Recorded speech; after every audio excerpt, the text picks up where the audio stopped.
Salutations, Shades, and welcome back to your one-stop shop for all things strange and unusual, talking with shadows. The conversation everyone has, but no one wants to admit to. Here with your host, Vic Whaley. And Marcus D. We want to give a big shout-out to our friend Missy today, who recorded our headshots. That is not easy. I am very non-photogenic. Yes. I am hard to get a good picture of, and she did a great job. Yes, she did. We have our upcoming appearance at the Virginia Bigfoot Con on June 18th, so we're super excited because we got our first actual headshots. Because if you've seen any other photograph of us ever out where we're going to do some sort of a public appearance or anything, it's just a silhouettes, but we're going to have actual photographs of me and Vic posted. So she did a very good job, so we're super, super excited. Big shout out to her for that episode. Mine look great. Yours look a little, but there's not a lot you can do about that. She did my comedy headshots too that I've had for like, I think going on like 3 years. She's very She's a very talented photographer. So they're gonna stand the test of time. When it comes to you, she did the best she could. I know. Do. There's only so much that you can do with us. So big shout out to her for that. Super excited. Both of our birthdays are coming up, right, Vic? Yep. Yeah. So January is a big birthday month for the One Candle Society. It's like mine is on the 15th and Vic is on the 25th. Yep. So it's gonna be fun. So we're super excited about that, and then we're super excited because all month long for our birthdays, we're gonna be talking about monsters and magic, and how that intertwines. Super, super excited. But for today's episode, let's dive into some alcohol before we get into the comments from the last episode, because we're actually recording over at my house still.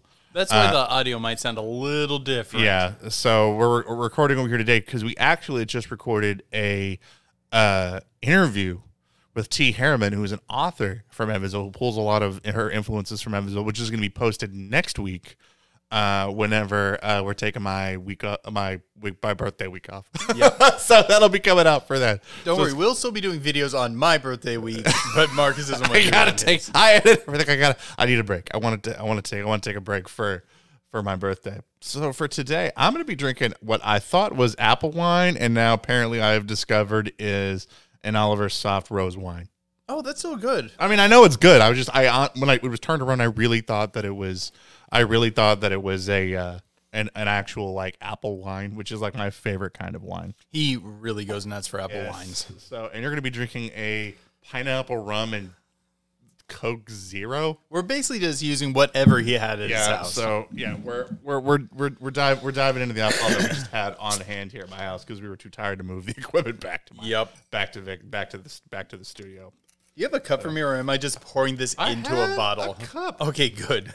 I have a cup. I don't want to try to pour like rum from a rum bottle into like a Coke Zero bottle. And I have something special we're drinking for, or I'm going to be drinking for the patron segment. Yeah. So, and it was really weird. For New Year's Eve, I actually discovered this really weird mixture of alcohol, which was really, really good. It was Coke Zero and that vodka. It was cotton candy. It was cotton candy. No, it was cake vodka. And I swear it tastes like chocolate cake. Weirdest thing. I really expected it to be just god-awful nasty. But I don't like chocolate cake. And it tasted straight like chocolate cake. No vodka bite. It was the weirdest thing ever. So that was a lot of fun.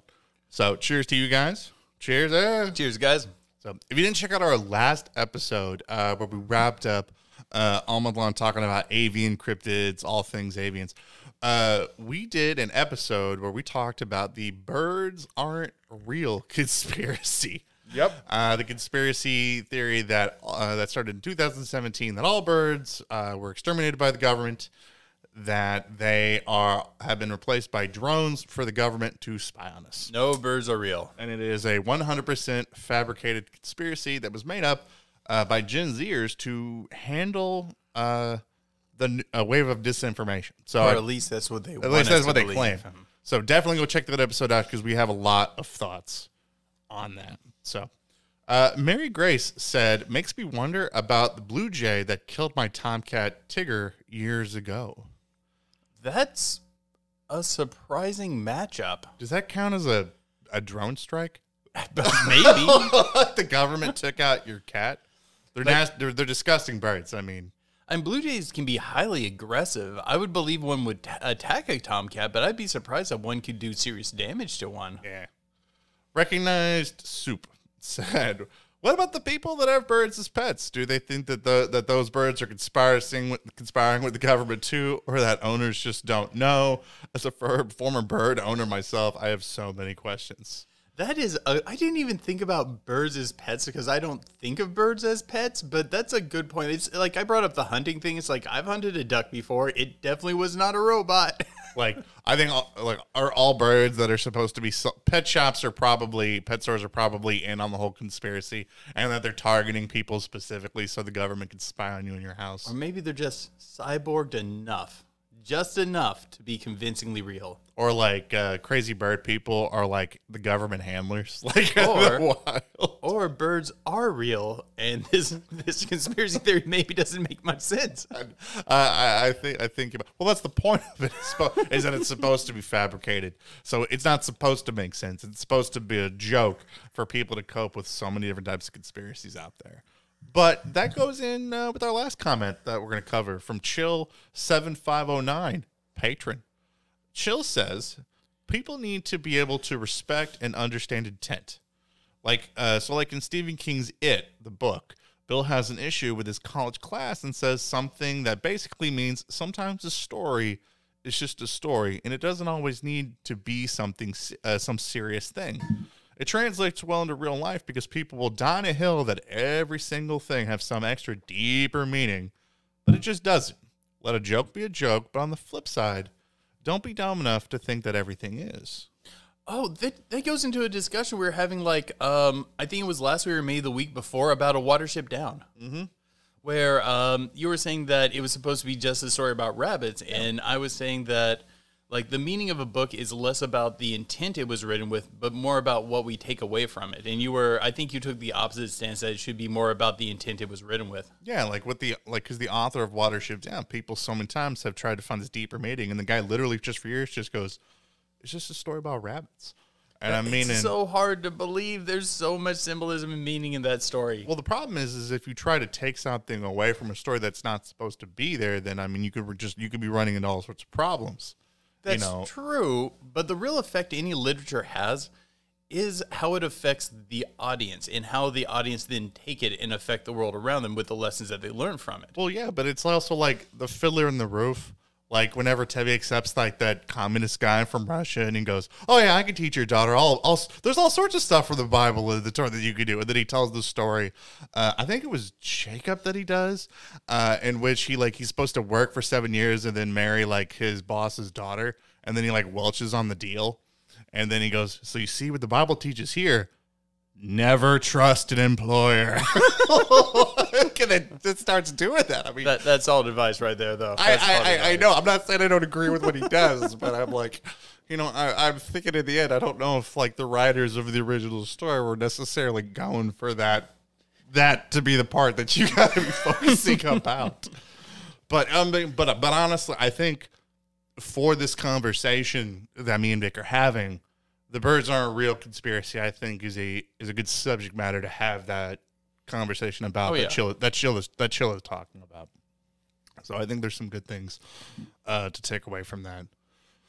But yeah, let's get into today's episode. So this whole month long, our patrons voted on monsters and magic, and it's so awesome because we know, you guys know how much me and you love cryptids, right? Oh yeah, and then so many times that there's for some stories involving cryptids, there's this weird magical element, like these themes like underneath or surrounding it, and it makes it, I think, for such a much more interesting story. Then you came up with this phenomenal idea for doing the Golem of Prague. Well, when I think about monsters and magic, the Golem of Prague is the first one that really jumps to my head. That's the like kind of archetypical story that is a little more in the zeitgeist right now. Mm-hmm. But one of the things that surprised me when I was looking at the Golem of Prague is I had known about the Golem of Prague prior to doing this episode. We've talked about it, but we've talked about it before. It's in popular, like it was in Gargoyles. It was in Supernatural. You know, it's something that is in the zeitgeist, but there's not a whole lot of information that's really out there. Like not as much as other things, and that shocked me. Like, you know, it was like, you know, for fun, because it's been a few days that we've been doing this, so I've been listening to some YouTube videos, trying to listen to some other stuff that people said, and I was shocked how fast I ran out of some episodes to listen to people talking about it, and I thought that was rather weird. Do you know what I really liked about it, some of the research I did? The fact that it's a real discussion of was the Golem of Prague real in Prague? Like, the society is torn on it. It's something that some people believe was definitely a very true thing, and other people there believe it's a myth, but it's heavily entwined with their local culture. You see, if you know what to look for, you'll see depictions of the Golem of Prague on signs, in cobblestones. About everywhere you look, there's these little hints to that part of their history, and I was surprised it's that intertwined. Because Prague's not a small town. No, I mean, it's big. It's a huge town. And so I was really glad that we could highlight the Golem of Prague story. I want to go ahead. So before we get in, I want to go ahead and do like the general story as most people typically understand it, because it doesn't take that long. No, it doesn't really take that long to tell. So, if you've never heard the story of the Golem of Prague, in the late 16th century, the Jews of Prague were being subjugated to horrific pogroms, or ethnic cleansings at the hands of the Christian citizens in the city. Many expected that the Holy Roman Emperor, King Rudolf II, to order the Jews of the ghetto to be purged completely. The spiritual leader of the community, Judah Loew ben Bezalel, known as the Maharal, or the teacher, decided to take action to protect his people. Taking clay from the banks of the Vltava River, he and his assistants crafted a man within the temple. Using ancient Kabbalah rites, they began circling the golem, chanting magic incantations. The ritual concluded with Rabbi Loew writing a Shem, or a name of God, on either the forehead of the golem or inserting into the mouth of the golem to awaken him, depending upon the version of the story you hear. With the ritual completed, they call the golem Joseph, and Loew calls for him to be clothed. Various versions of the story described kind of what happened next, depending upon what version you hear. The golem would protect the Jews in the ghetto from persecution. They would assist the citizens with daily tasks. But Loew would always deactivate the golem for the Sabbath. One night, the golem goes on a rampage. He goes on this murderous rampage through the city. Some say he did it because he was rebuked by a woman that he falls in love with. Some say he goes too far in his mission to protect the Jews of the city. Or maybe even because he started having an existential crisis of self, again, depending upon the version of the story you hear.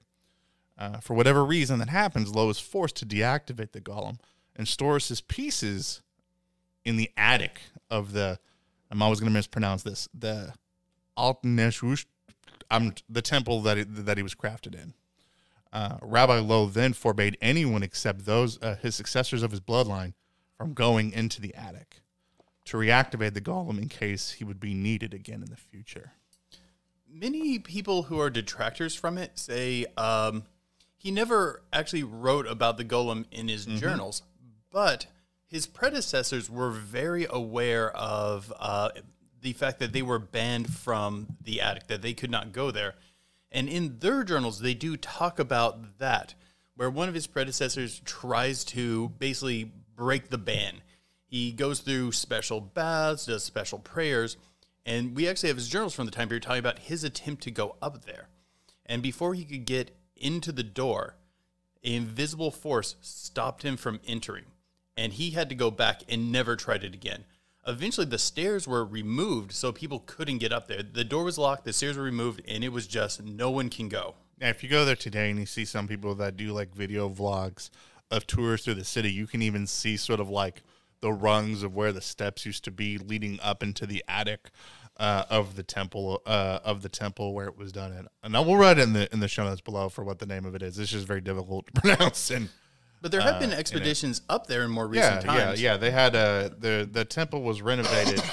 The temple was renovated in 1883, And then again, people actually like went in there in 2014, and both times people claim that it wasn't there.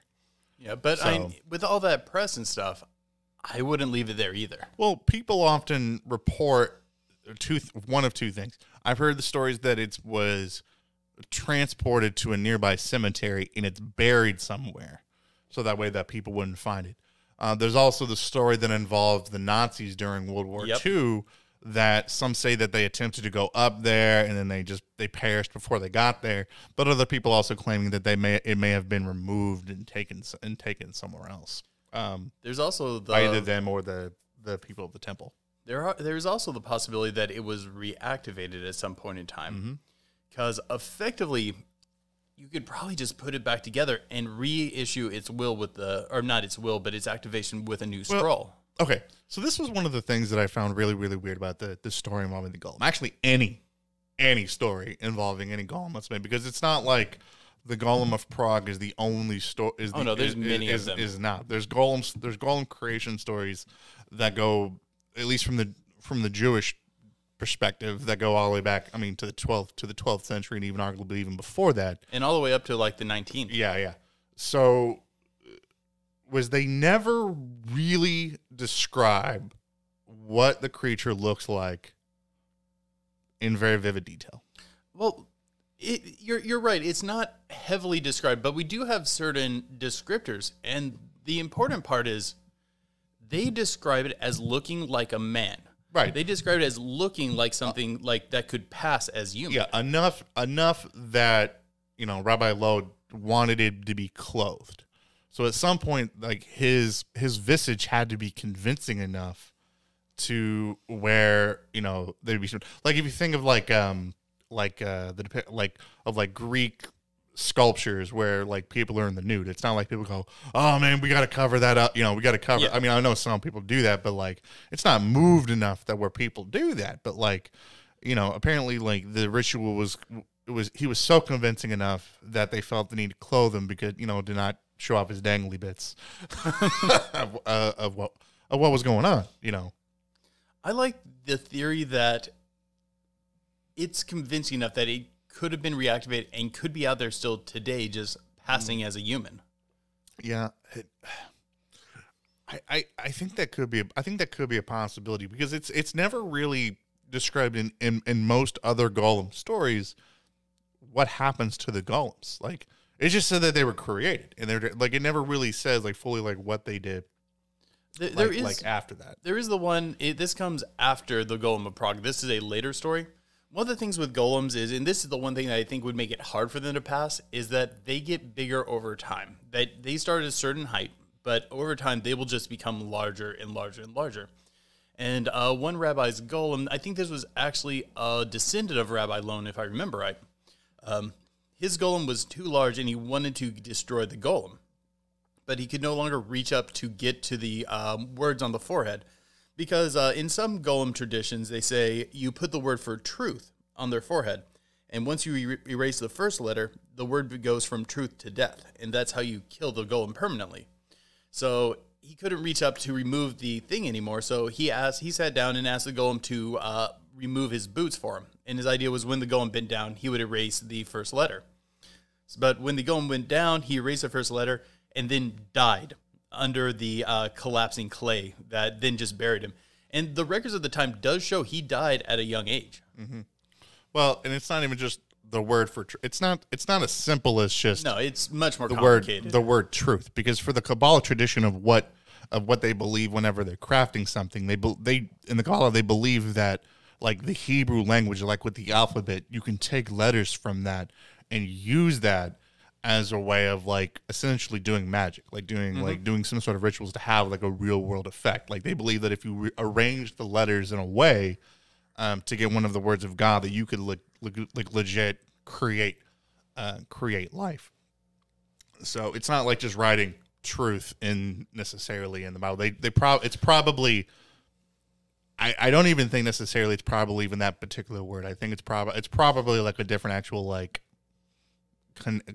collection of letters. Well, in Old Hebrew, no one word only has one meaning. Right? It has a ton of meanings. Like, there's people who've gone back and looked at some of the base scrolls from Hebrew and said, okay, let's translate it in a way that makes sense, but would have a different message, and have come up with all sorts of different ways to translate it, just because the words have so many meanings, and you need the proper context. Right. And another interesting thing too about the creation of the golem too is it's not even just about writing that particular letters, but that was one of the things that I found really fascinating about the story. To be able to pull this off, not only do you need to have the correct word, but you yourself need to be a righteous person, like close to equal to God, to be able, as close as you can get to be able to activate something. That's why there's not an army, because I saw this all throughout. I saw this all throughout the internet, the Reddit, where people having conversations about this. Like, why don't they just make armies of golems and do this? I'm like, it's not that easy, because you have to be an incredibly holy person, a righteous person, to be able to accomplish this. Yeah, there's this traditional belief that the more righteous you are, the closer you are to God, to where if you're a righteous person equal to God, you can do any act of creation that God can. And that's why in some of the stories where, like golems, the general lore is they cannot talk.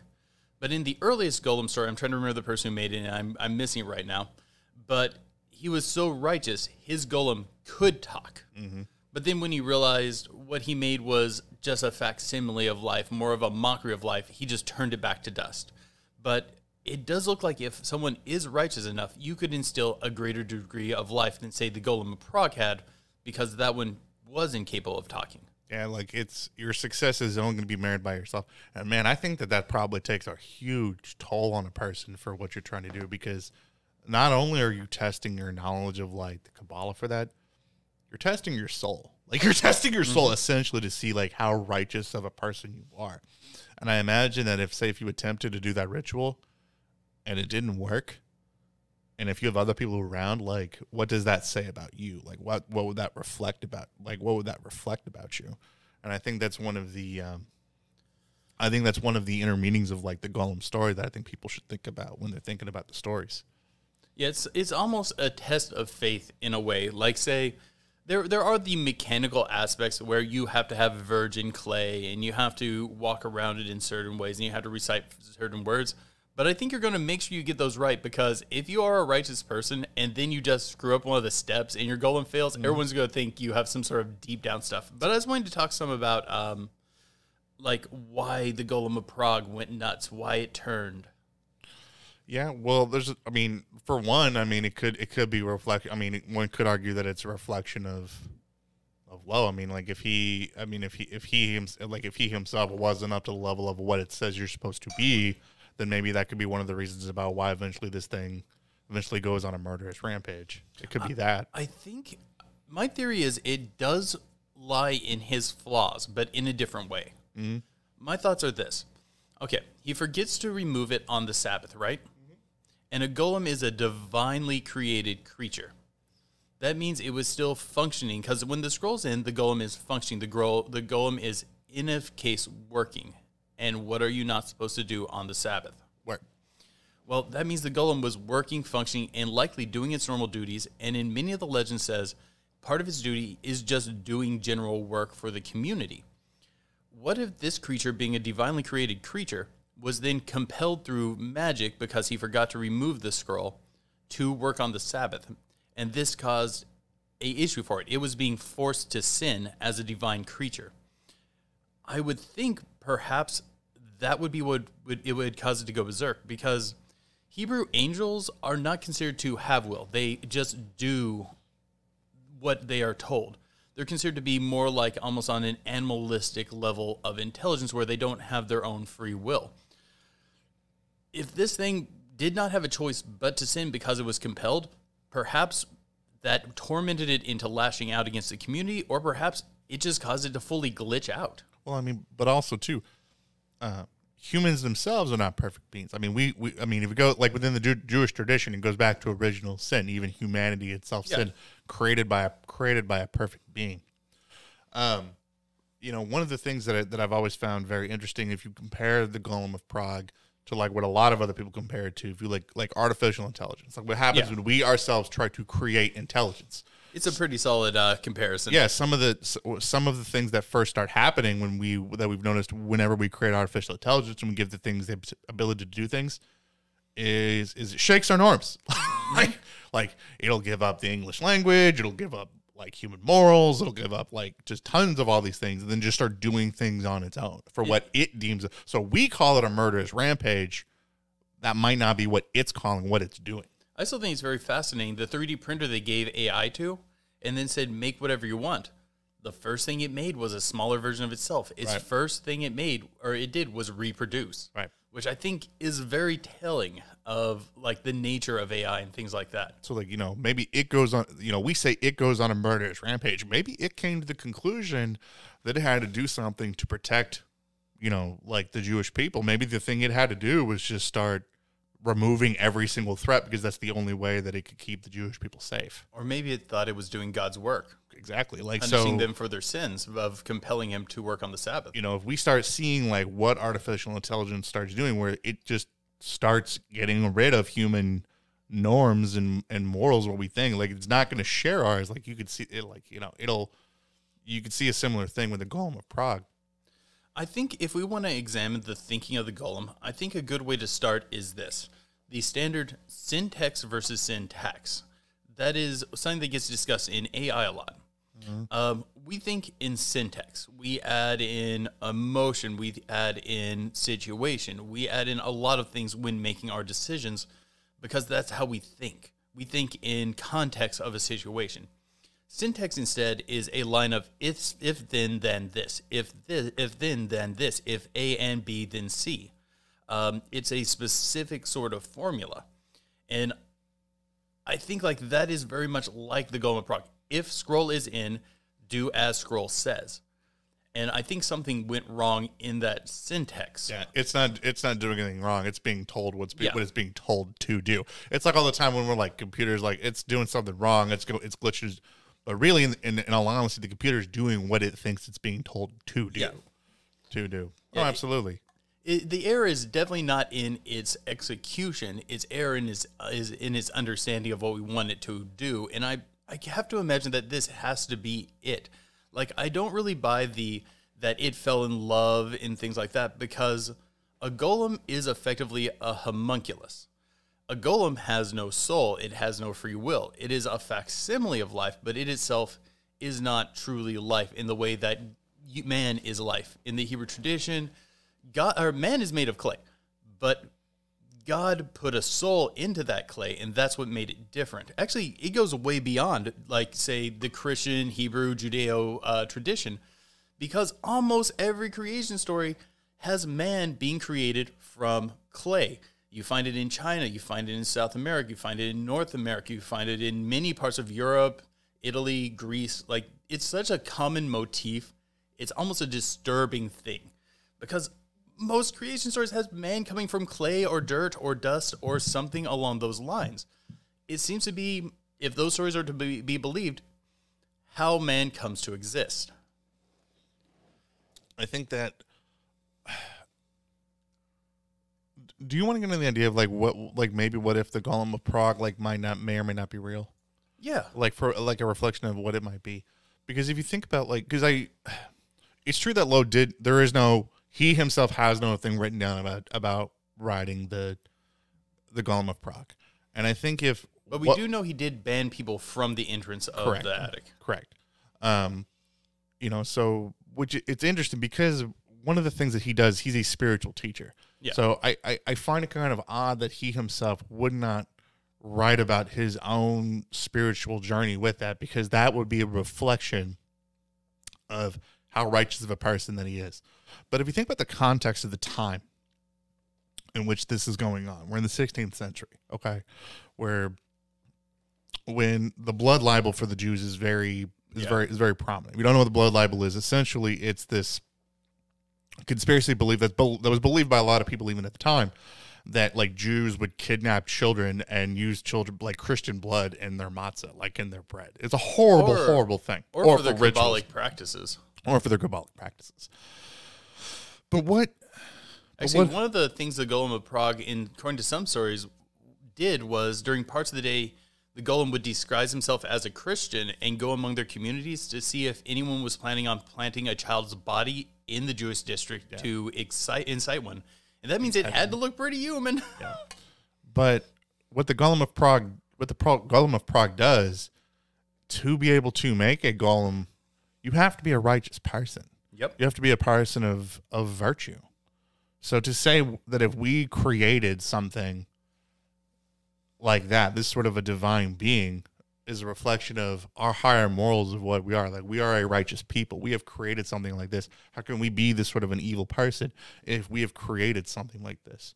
So what if what the Golem of Prague was that as a way to combat this whole idea of the blood libel of there is something, either A, that we have created something righteous, or B, just, hey, we're powerful, leave us alone. I mean either or, but like of something like that. Likely that would be a statement, yeah. Because you couldn't be an evil, like if you look at like the depictions of like of the Golem of Prague, like post World War I, like I think it was Wagner, like it's the 1921 like silent movie of the Golem of Prague, like the whole creation of the Golem. It looks like something straight from like the Black Cauldron. Like he's like evil. He looks like a wizard, and he's like casting this evil spell. And the Golem of Prague at the end of the story is like defeated by Christian child innocence. Like, I mean, so what if what the Golem of Prague was something as a way of saying to people, you know, we are a righteous people, and to be able to, that's how we did this. I mean, perhaps. And also that same movie changed a lot of the depiction of the golem, where early on the depictions were viewed as being very human-like. And the question is, how do you go from that description to what you would find in a D&D monster manual? It's that movie. They depicted the golem as this hulking, inhuman-looking thing, and that changed the depiction over time to that. Where before that just really wasn't how it was represented. You know, I saw this interesting question that was on Reddit, and people found, for some reason, people found it offensive, but I don't think that it was. I think that we can talk about it because I had the same question myself. The Golem of Prague was created as a way to defend the Jewish people. Yeah. So if you think of folklore and what this is supposed to do, like why is there no Golem story around the 1940s that surfaced around the Holocaust? Well, supposedly by that point in time, the story or the teachings of how to do it were lost. Supposedly, I think it was like early 19th century or mid 19th century. No, it was early. It's supposed to have disappeared around that time. Or the belief of Orthodox Jews, like the belief in golems, sort of declined. Because, you know, it was really interesting that I saw a depiction of, like, we saw sort of this story of it in the movie Inglourious Bastards. Like, really? I didn't see it. Oh, dude, it's a great movie. So in it, it's got Brad Pitt, and in it, it's a satire movie. It's not real. So, like, Brad Pitt plays this American guy that, like, hires a bunch of Jewish American soldiers. They parachute into Nazi Germany, and then they hunt Nazis. And one of the things that they do when they catch Nazis that don't cooperate is one of them beats them to death with a baseball bat. Okay. They call him the Bear Jew. And then Brad Pitt's like, he actually likes it when Nazis don't cooperate. He's like, this is the closest we get to going to the movies, is watching Donnie do that. But in that movie, the story about the Bear Jew, like, that does it with a baseball bat, was that he's a golem. Oh. Is that they have a golem with them to create fear in the Nazis, that they have one, and they're coming coming after the Nazis in the movie. Yeah, like back in when we did that series on like the supernatural and the Nazis, man, like it makes a lot of sense that this would be an excellent tool of fear during that time period, because when you look at the belief set of Germany in that time period, superstition was a big part of that Fukish tradition that they were following at that point in time. There was a belief of this unseen element of the world, of the mystical nature of the world, and that certain people can wield it as a weapon. Right. That's why Hitler was looking for Mjolnir. He thought that it would be either a magical or technological device that he could use to win the war. So one of the prevailing theories about the Golem of Prague, of what it is it's a way of, as they say, the earliest writings that people claim that they can find of the Golem of Prague is in the early 19th century by Jewish writers. And it's a belief that the Golem of Prague was crafted as a way to combat, or sorry, not as a combat, but at the same time as German folklore that's on the rise or in the early 19th century as well. So I can see that as a possibility. Yeah, as a way of like enriching the culture as well. Now, I'm not saying necessarily that's what I believe. I'm just saying that's what a lot of people today will say about the Golem of Prague story. One of the interesting things about particularly some of the stories where we can source it to the earlier time periods, most of them do not end well. There aren't a lot of golem stories where it ends being a great idea, where the golem master ends up looking well at the end. Like the story of the greatly divine man making and he just turns it to dust. The story of the guy who has it collapse on him. The Golem of Prague is another excellent story. And I didn't find any golem stories that really where the ending was like highly positive as a whole. It always seemed to have gone wrong. Well, again, it's the golem is flawed because man is flawed. Yes. God created man, and God creates man and was able to do it because he's a perfect being. Man cannot create a similar thing because we are an imperfect being. But the source, the true core of the stories are really about hubris, the hubris of man. That's what it always seems to come back to. Well, you see this you see this even across other stories similar to the golem, like Frankenstein or Ptolemy, or even in real life when it comes to AI, artificial intelligence. I mean, you see this still of of just what happens. Are you familiar with the theory that life actually came from clay? Which one? Okay. I mean, that's a lot of people. I mean, you go back to that. I mean, the scientific theory of it. Oh, okay. No, sure. Share with listeners. This is a extremely divisive theory, mainly because it's hard to test. A lot of people say there might be something to it. A lot of people say there's nothing to it. But the thing is, we don't have the technology to test this right now. It's this theory that one of the only things that's self-replicating that you can find out in the world that's non-organic is clay. Clay creates this series of crystals that kind of in its own way flake off and reproduce. That's why clay can kind of spread over time, and it has this very organic sort of growth. Like when we produce through DNA, we pass on heritage traits, correct? So do they. If the crystal, because clay is effectively a colony of crystals. If the mother crystal, and they actually use the term mother crystal when it comes to this, creates a daughter crystal, it will have similar flaws. But much like genetics, these flaws can also correct over time. And it's one of the only pieces of inorganic material that can actually do something like this. But the thing is, we would need much more advanced technology and a lot of time to actually study if this is akin to biological reproduction. Because some people say, if we're talking about where did organic matter come from, perhaps it's this. If life spontaneously generated on Earth, this might be the best possible candidate for how. So, like, the Venom symbiote. Where the Venom symbiote have a little drop off and it'll create its own symbiont that grows and has some of its inherent parent traits, but eventually will become its own thing. Well, it's the only thing that we can point at in the inorganic world that I'm aware of that functions like this. So some scientists have said, well, we have an example of something that works like DNA. It works like a genetic system.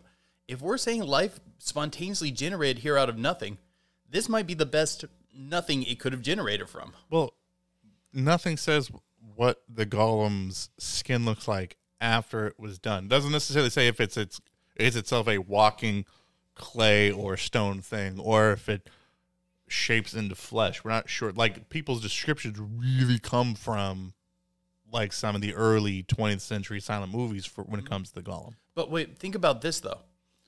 We have stories from all over the world, almost like a surprisingly high amount of mythology say we came from clay. And now we're having scientists saying, if we're going to pick a possible candidate, this seems a lot like biological function.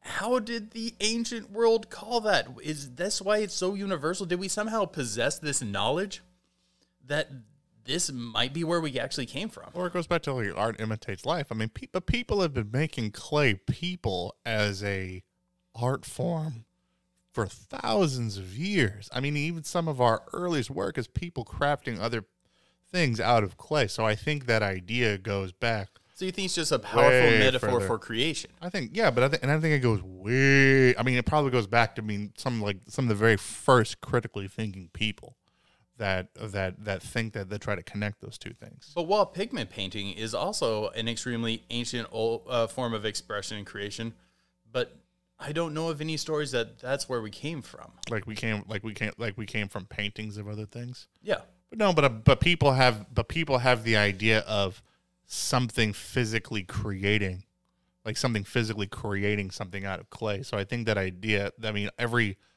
culture has the idea of us being crafted by something. So I mean, true. because again, we're like crafting us from the clay. Yeah. So like we're, like us. So the idea of like, oh, we can make a person of clay. Maybe that's where we came from too, because it makes sense. I mean, I think that that idea is just a very ancient idea. But if it's just because it's a archetype of creation, we should see a greater degree of variance from that area, especially across multiple cultures. Well, I mean, we see a variation in the way I would say that it animates. I would say that's one of the things that does that. I mean, sure, perhaps, but I really feel like there should be a greater degree of variance in the creation myths, because this goes beyond a motif. It is almost a standard. Like, it is that common. Like, it's harder to find ones where we don't come from clay. No, I get that. I get that. No, but I mean, but I think it's this. I think it is just a motif that is ingrained in human culture. Like, I think that it's something that just goes back that far. I'm not saying that necessarily that it doesn't. I think it's been this idea of man making life out of something. I think is just, it's been ingrained in our stories for a very long time, and there's probably something to it. I mean, what are your final thoughts on the subject? Oh man,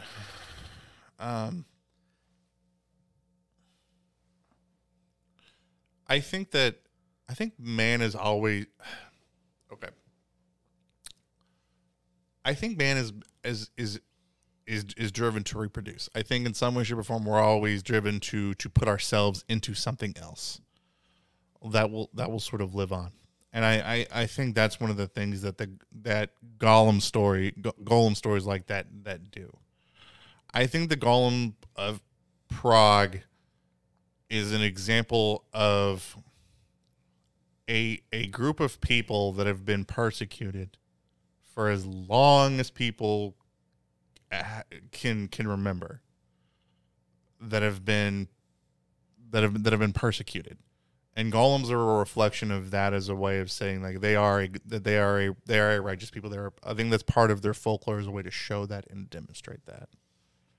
I think that is something that is part of the Jewish folklore, and that's the reason about why that it is there the way that it is. It's kind of more my final thought on the Golem of Prague. Now, do I think that there are actual physical golems walking around places? I would say I would believe people have tried. I think that if you look at most modern AI intelligence and what we're driven to do, I would 100% believe that people have legitimately attempted to probably craft life from clay. Now, whether or not they were successful, I leave that to other people to decide. I believe the Golem of Prague was something.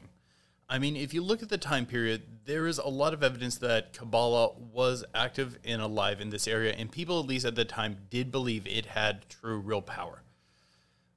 We don't have a lot of evidence that the Golem of Prague existed from the journals, but we do have evidence that there is a supernatural force there. Like even journals from one generation later is talking about that there is something supernatural in the attic. Some people, when they give the description of a golem, they'll say it's both there and not there, but that's never fully explored in the literature. Perhaps maybe what was created was not necessarily a physical man walking around the street made of clay, but I do believe they had conjured something, because there's so many examples from the time period, from journals of that area, of supernatural things happening when someone tries to enter that area.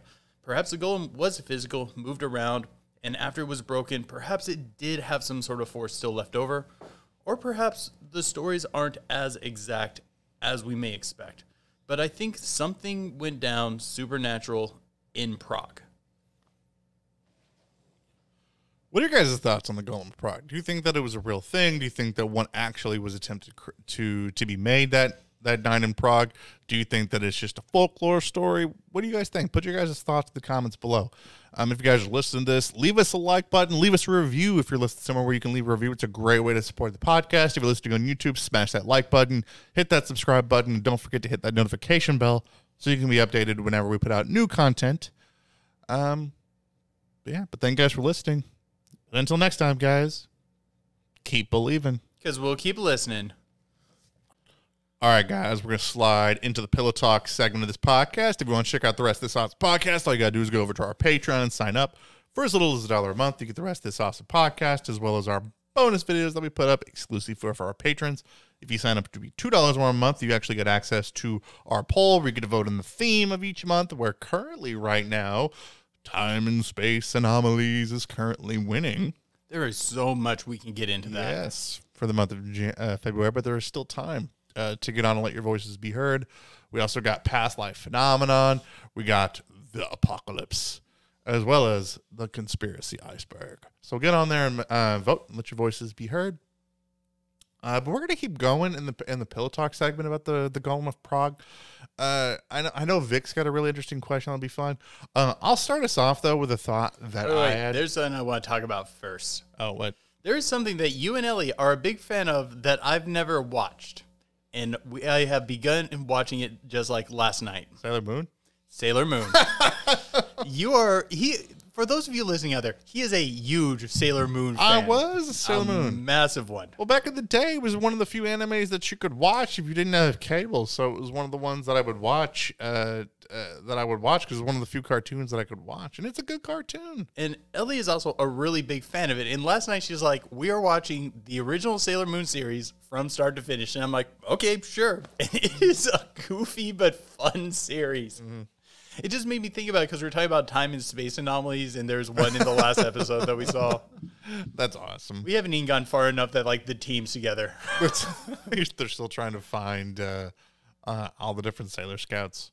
Yeah, I think we're at the point where there's like two. They just added a second one. So when I was at EvilCon, I got into this like roast with I did like roast jokes with somebody, and I told someone, I said, "Yo, mama's so fat she's got her own Sailor Scout." That's what I said. The look on their face, I was like, "Boom, old school right there." Okay, let's get. I was like, "Sit down, son." One of the things that I wanted to kind of go back to as a way of maybe explaining like maybe where the Golem of Prague story comes from. Is remember in the original story that I was talking about that I said that people were concerned that King Rudolf II, the Holy Roman Empire, was gonna essentially remove the Jews from the ghetto. But one of the things that people didn't